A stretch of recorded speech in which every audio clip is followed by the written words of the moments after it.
Esta é uma aula do nono ano do ensino fundamental, do conteúdo de arte, do volume 4.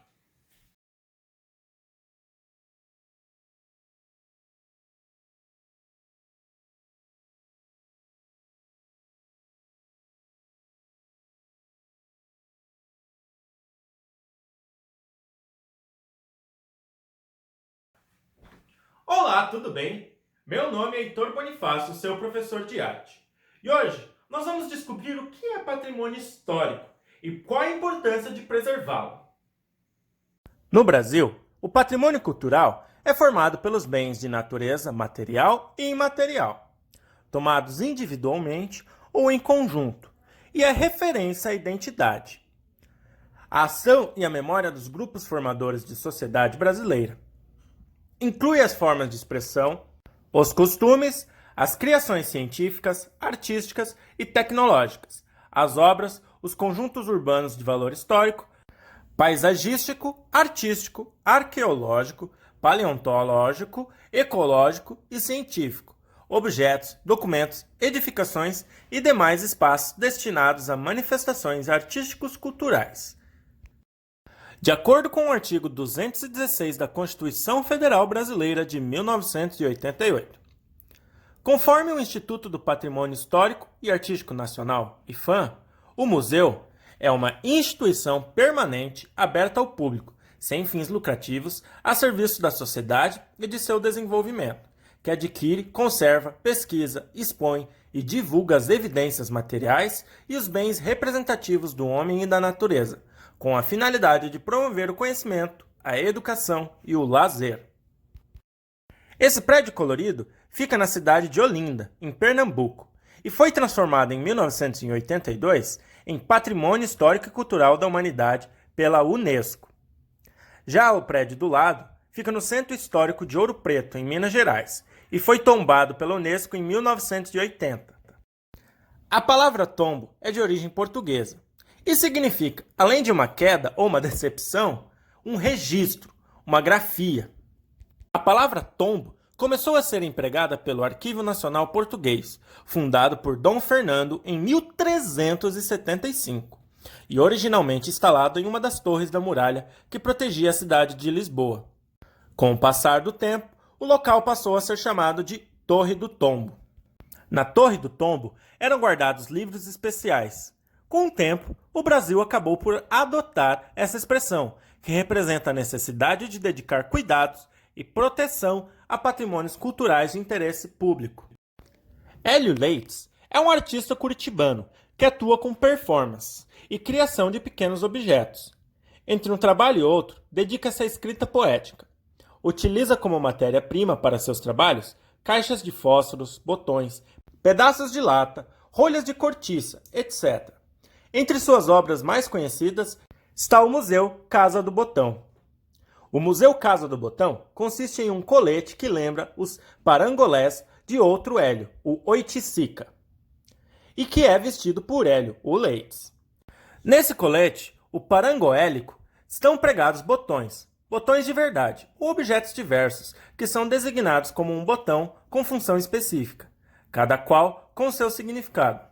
Com esse figurino, o artista realiza sua performance, que consiste em mostrar cada botão com sua referida função. Parangolés são um dos trabalhos mais conhecidos do artista Hélio Oiticica, e consistem basicamente em capas de tecidos coloridos vestidas por participantes das suas performances. Existe uma gama enorme de tipos de instrumentos musicais, e é preciso classificá-los de alguma maneira para que possamos potencializar o seu uso. Vamos descobrir quem são as famílias dos instrumentos? Quando se trabalha com música, é possível pensar em uma série de coleções que fazem parte das ações do compositor, do intérprete ou do ouvinte. As coleções exigem uma forma de organização para que as músicas sejam mais facilmente acessíveis, tanto para os músicos quanto para o público.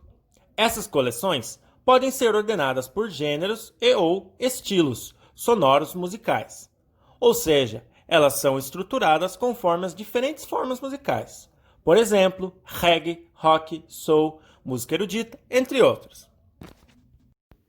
Entretanto, a própria constituição dos conjuntos musicais também obedecem a um ordenamento lógico. Uma bateria de escola de samba, por exemplo, é dividida por naipes, isto é, grupos de instrumentos musicais. Ela pode incluir instrumentos como chocalhos, cuícas, agogôs, tamborins, caixas, repiques e surdos. Já em uma banda de rock, a bateria é disposta ao fundo, uma vez que ela fornece a base rítmica para os demais instrumentistas e tem um volume naturalmente forte ou intenso. O baixo fica normalmente em uma das laterais e a guitarra ou guitarras na outra. O cantor geralmente se posiciona à frente, onde pode escutar bem todos os instrumentos e aparecer, pois todo cantor é aparecido. Por outro lado, na orquestra sinfônica, costuma-se classificar os instrumentos em 4 famílias: cordas, percussão, madeiras e metais. São exemplos de instrumentos dessas famílias, respectivamente, o violino, para as cordas, o tímpano, para a percussão, o clarinete, para as madeiras e a tuba, para os metais. Essa divisão determina até mesmo o local em que cada tipo de instrumento se situa no palco, por razões musicais. Inicialmente, podemos encontrar semelhanças de timbres em cada setor. Afinal, o tipo de som produzido pelos instrumentos de sopro é bastante diferente daqueles emitidos pelos instrumentos de corda. Além disso, a organização espacial dos instrumentos, no palco, leva em conta a intensidade de emissão sonora. Os violinos são numerosos em comparação com a tuba. E mesmo estando bem mais próximos do ouvinte do que a tuba, em alguns momentos a tuba se sobressai, cobrindo o som de dezenas de instrumentos de cordas. Em 1914, os pesquisadores Erich von Humboldt e Kurt Sachs publicaram um estudo sobre a classificação dos instrumentos musicais, priorizando apenas um critério: o elemento produtor do som em cada caso. Com isso, descreveram 4 famílias principais: os membranofones,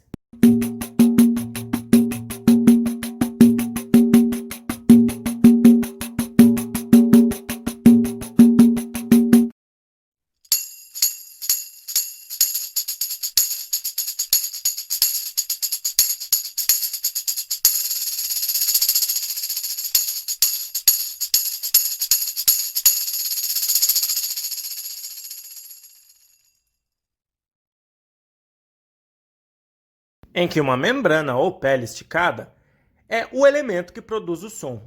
Os aerofonos,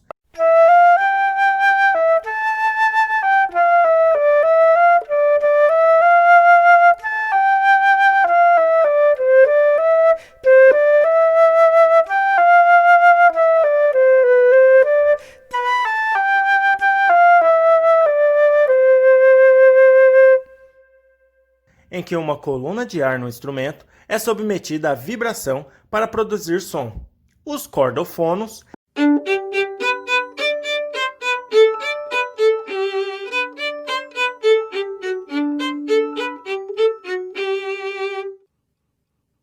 em que uma corda esticada produz o som. Os idiofonos,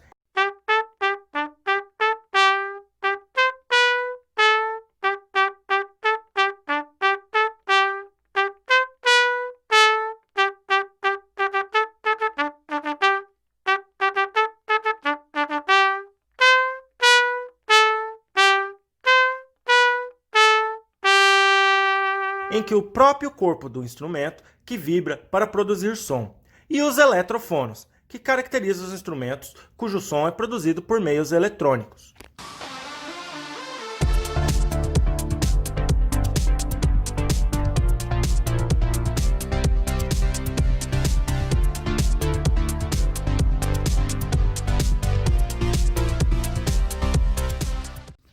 Com essa nova proposta, instrumentos que tinham classificação ambígua na visão tradicional, as 4 famílias da orquestra, foram classificados em apenas uma família. Este é o caso do piano, onde o som é produzido por um martelo batendo em uma corda. Portanto, ele é caracterizado como instrumento de corda ou instrumento de percussão. Essa era a dúvida. Essa divisão em famílias se parece justamente com as coleções sonoras dos compositores. Se o autor procura determinar a característica expressiva para sua música, ele selecionará a sonoridade desejada entre aquelas que tem à disposição. Da mesma maneira como faz um pintor que escolhe as diferentes cores de tinta em sua paleta. As possibilidades sonoras de cada instrumento da orquestra, portanto, formam a paleta do compositor. Se ele quer expressar a sensação de suspense, talvez opte por sons agudos e fracos nas cordas, em detrimento dos sons ritmados e fortes da percussão. A isso se dá o nome de arranjo, ou, no caso da orquestra, orquestração. Cada som tem um tipo.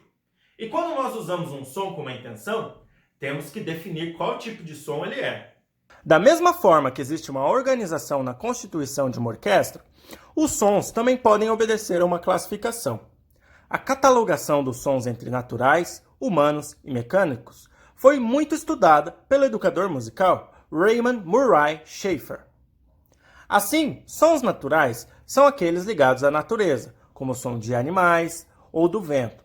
Os sons humanos são os que se originam da fala, da respiração ou de outros processos de atuação humana. Eu sei o que você está pensando. Sim, isso também é caracterizado como um som de atuação humana. Por fim, os sons mecânicos são aqueles de origem mecânica, como os sons de motores e de máquinas. Segundo Schafer, temos cada vez mais sons mecânicos e menos sons naturais na paisagem sonora urbana.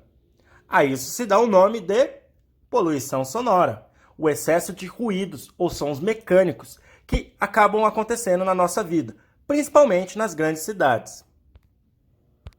A sua atividade será a seguinte: você deve pesquisar sobre o patrimônio histórico aí da sua região. Quais são os lugares que fazem parte desse patrimônio histórico-cultural? Espero que tenham gostado e vejo vocês na próxima. Tchau!